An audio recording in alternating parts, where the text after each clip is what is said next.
Welcome to our channel. Remember to like and subscribe to get more stories daily. Now let's get to today's story, Proof of the Pudding by Robert Sheckley. One man's fact is fantasy for another, except the man whose fantasies become solid facts. His arms were very tired, but he lifted the chisel and mallet again.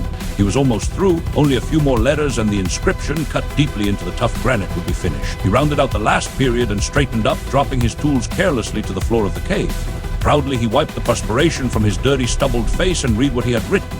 I rose from the slime of the planet. Naked and defenseless, I fashioned tools. I built and demolished, created and destroyed. I created a thing greater than myself that destroyed me. My name is man, and this is my last work. He smiled. What he had written was good. Not literary enough, perhaps, but a fitting tribute to the human race written by the last man. He glanced at the tools at his feet. Having no further use for them, he dissolved them, and hungry from his long work, squatted in the rubble of the cave and created a dinner.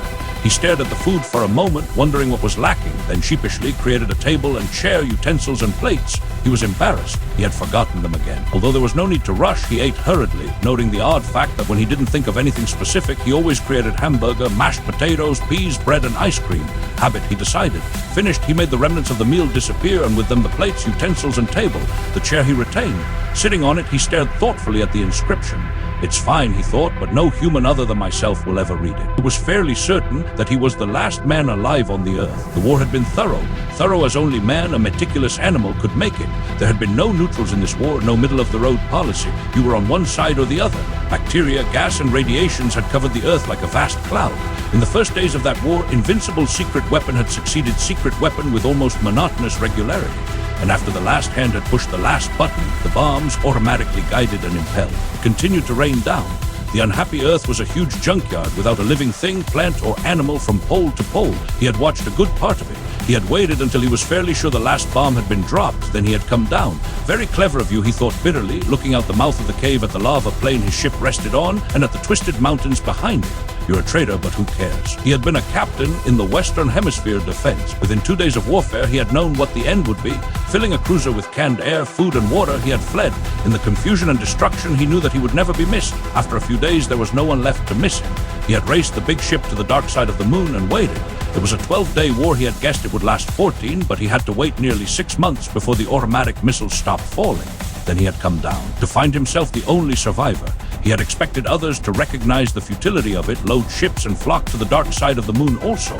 Evidently, there had been no time, even if there had been the desire. He had thought that there would be scattered groups of survivors, but he hadn't found any. The war had been too thorough. Landing on the Earth should have killed him, for the air itself was poisoned. He hadn't cared, and he had lived. He seemed to be immune to the various kinds of germs and radiations, or perhaps that was part of his new power.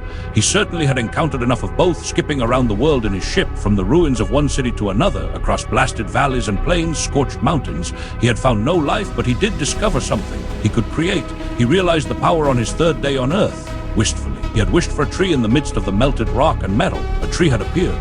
The rest of the day he experimented and found that he could create anything that he had ever seen or heard about. Things he knew best, he could create best. Things he knew just from books or conversation palaces, for example, tended to be lopsided and uncertain, although he could make them nearly perfect by laboring mentally over the details.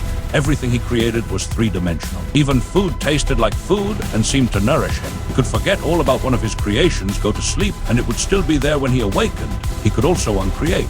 A single concentrated thought and the thing he had made would vanish. The larger the thing, the longer it took to uncreate.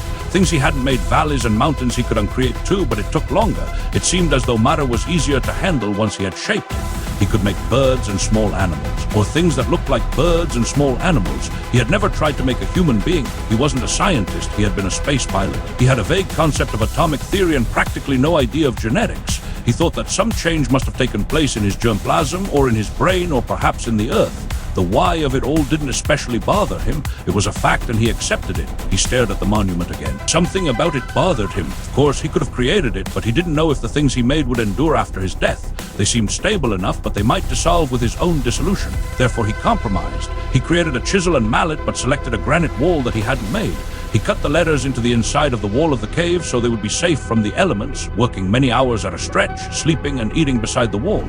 from the mouth of the cave. He could see his ship perched on a level plain of scorched ground. He was in no rush to get back to it. In 6 days the inscription was done, cut deeply and eternally into the rock. The thought that had been bothering him as he stared at the gray granite finally came to the surface.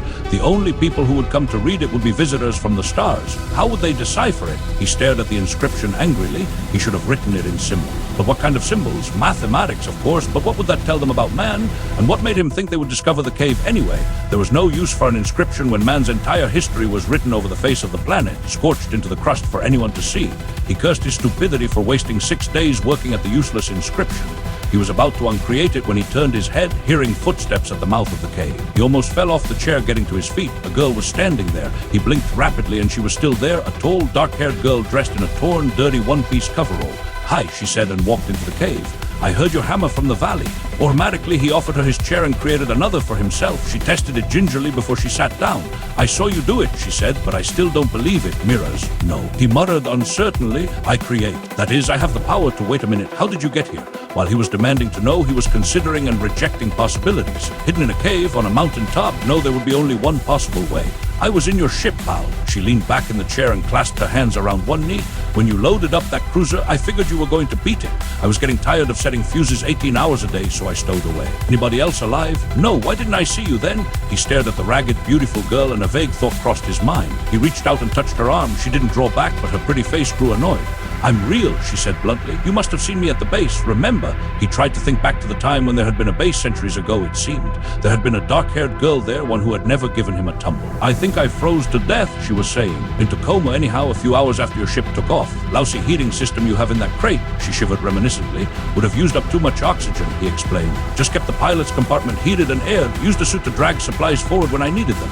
"I'm glad you didn't see me," she laughed. "I must have looked like the devil, all covered with frost and killed, I bet. Some sleeping beauty I probably made. Well, I froze. When you opened all the compartments, I revived. That's the whole story. Guess it took a few days. How come you didn't see me?" "I suppose I never looked back there," he admitted. "Quick enough, I found I didn't need supplies. Funny, I thought I opened all the compartments, but I don't really remember." She looked at the inscription on the wall. "What's that?" "I thought I'd leave a sort of monument. Who's going to read it?" she asked practically. "No one, probably." "It was just a foolish idea." He concentrated on it. In a few moments, the granite wall was bare. "I still don't understand how you could be alive now," he said, puzzled. "But I am. I don't see how you do that." She gestured at the chair and wall. "But I'll accept the fact that you can. Why don't you accept the fact that I'm alive?" "Don't get me wrong," the man said. "I want company very much, especially female company. It's just turn your back." She complied with a questioning look. Quickly, he destroyed the stubble on his face and created a clean pair of pressed pants and a shirt. Stepping out of his tattered uniform, he put on the new clothes, destroyed the rags, and on an afterthought created a comb and straightened his tangled brown hair. "All right," he said. "You can turn back now." "Not bad," she smiled, looking him over. "Let me use that comb, and would you please make me a dress? Size 12, but see that the weight goes in the right places." On the third attempt, he had the thing right. He had never realized how deceptive the shapes of women could be, and then he made a pair of gold sandals with high heels for her. "A little tight," she said, putting them on, "and not too practical without sidewalks, but thanks much. This trick of yours really solves the Christmas present problem, doesn't it?" Her dark hair was shiny in the noon sun, and she looked very lovely and warm and human. "See if you can create," he urged, anxious to share his startling new ability with her. "I've already tried," she said. "No go, still a man's world." He frowned. "How can I be absolutely sure you're real? That again, do you remember creating me, master?" she asked mockingly, bending to loosen the strap on one shoe. "I had been thinking about women," he said grimly. "I might have created you while I was asleep. Why shouldn't my subconscious mind have as much power as my conscious mind? I would have equipped you with a memory, given you a background. You would have been extremely plausible. And if my subconscious mind did create you, then it would make certain that my conscious mind would never know." "You're ridiculous, because if my conscious mind knew," he went on relentlessly, "it would reject your existence. Your entire function as a creation of my subconscious would be to keep me from knowing. To prove by any means in your power, by any logic, that you were. Let's see you make a woman then, if your mind is so good." She crossed her arms and leaned back in the chair, giving a single sharp nod. "All right." He stared at the cave wall, and a woman started to appear. It took shape sloppily, one arm too short, legs too long. Concentrating harder, he was able to make its proportions fairly true, but its eyes were set at an odd angle. Its shoulders and back were sloped and twisted. He had created a shell without brains or internal organs, an automaton. He commanded it to speak, but only gulps came from the shapeless mouth. He hadn't given it any vocal apparatus. Shuddering, he destroyed the nightmare figure. I'm not a sculptor, he said, nor am I God. I'm glad you finally realized that. That still doesn't prove, he continued stubbornly, that you're real. I don't know what my subconscious mind is capable of. Make something for me, she said abruptly. I'm tired of listening to this nonsense. I've hurt her feelings, he thought. The only other human on Earth, and I've hurt her. He nodded, took her by the hand, and led her out of the cave. On the flat plain below, he created a city. He had experimented with it a few days back, and it was much easier this time. Patterned after pictures and childhood dreams of the 1001 Nights, it towered black and white and rose. The walls were gleaming ruby, and the gates were of silver-stained ebony. The towers were red gold, and sapphires glittered in them. A great staircase of milky ivory climbed to the highest opal spire, set with thousands of steps of veined marble. There were lagoons of blue water, and little birds fluttered above them, and silver and gold fish darted through the still depths. They walked through the city, and he created roses for her, white and yellow and red, and gardens of strange blossom. Between two domed and spired buildings, he created a vast pool of water. On it, he put a purple canopied pleasure barge, loading it with every kind of food and drink he could remember. They floated across the lagoon, fanned by the soft breeze he had created. And all this is false, he reminded her after a little while. She smiled. No, it's not. You can touch it. It's real. Will it be here after I die? Who cares besides if you can do all this? You can cure any sickness. Perhaps you can even cure old age and death. She plucked a blossom from an overhanging bough and sniffed its fragrance. You could keep this from fading and dying. You could probably do the same for us, so where's the problem? Would you like to go away? He said, puffing on a newly created cigarette. Would you like to find a new planet untouched by war? Would you like to start over? Start over, you mean? Later, perhaps. Now I don't even want to go near the ship. It reminds me of the war. They floated on a little way. Are you sure now that I'm real? She asked. If you want me to be honest, no, he replied. But I want very much to believe it. Then listen to me, she said, leaning toward him. I'm real. She slipped her arms around his neck. I've always been real. I always will be real. You want proof? Well, I know I'm real, so do you. What more can you ask? He stared at her for a long moment, felt her warm arms around his neck, listened to her breathing. He could smell the fragrance of her skin and hair, the unique essence of an individual. Slowly he said, I believe you. I love you. What is your name? She thought for a moment. Joan. Strange, he said. I always dreamed of a girl named Joan. What's your last name? She kissed him. Overhead, the swallows he had created, his swallows wheeled in wide circles above the lagoon, his fish darted aimlessly to and fro, and his city stretched proud and beautiful to the edge of the twisted lava mountains. You didn't tell me your last name, he said. Oh, that, a girl's maiden name never matters. She always takes her husband's. That's an evasion, she smiled. It is, isn't it? Thanks for joining me on this cosmic journey. Like and subscribe for daily sci-fi stories. Until tomorrow, keep looking up at the stars.